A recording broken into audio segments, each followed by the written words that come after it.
presented by Dhon Films. Mixed by Rebel Studio Aloni Garkha. दीदी के भाग बड़ा चानी है गे भौजी, सुनीले जीजा जी रहेले सऊदी। दीदी के भाग बड़ा चानी है गे भौजी, सुनीले जीजा जी रहेले सऊदी। सखी कमरदा मिलल ड्राइवर, सखी कमरदा मिलल ड्राइवर, महर में टेलर खिचेला। एगो हमर भातार बाकी खैनी बेचेला, एगो हमर भातार बाकी खैनी बेचेला। दीदी के भाग बड़ा चानी हो गे भौजी, सुनीले जीजा जी रहेले सऊदी। दीदी के भाग बड़ा चानी हो गे भौजी, सुनीले जीजा जी रहेले सऊदी। सखी कमरदा मिलल ड्राइवर, सखी कमरदा मिलल ड्राइवर, बाहर में टेलर खिचेला। एगो हमर भातार बाकी खैनी बेचेला, एगो हमर भातार बाकी खैनी बेचेला।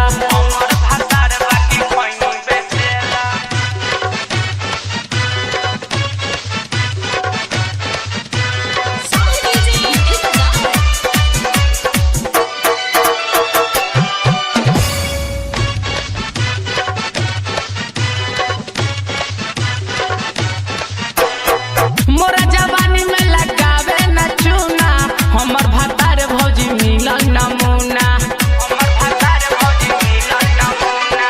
मोरा जवानी में लगावे न चूना, हमर भातार भौजी मिलन नमूना। माने न बात हमरे को बुनतिया,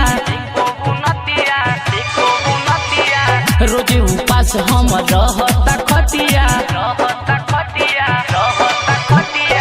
माने न बात हमरे को बुनतिया, रोजे उपास हम रहता खटिया। केतना के बेचनी घरवा में आके, केतना के बेचनी घरवा में आके, खाता पर कलम से लिखेला। एगो हमर भातार बाकी खैनी बेचेला,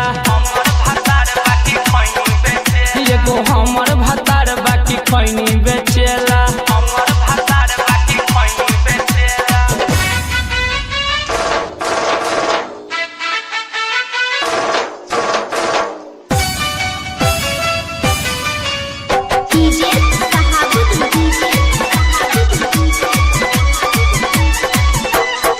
मरद के सुख हमरा मिले न रोजो, कहेला रहबे त रहने त जो।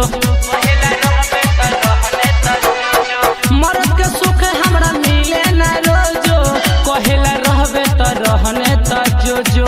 पप्पू ड्राइवर के कैसे समझाई,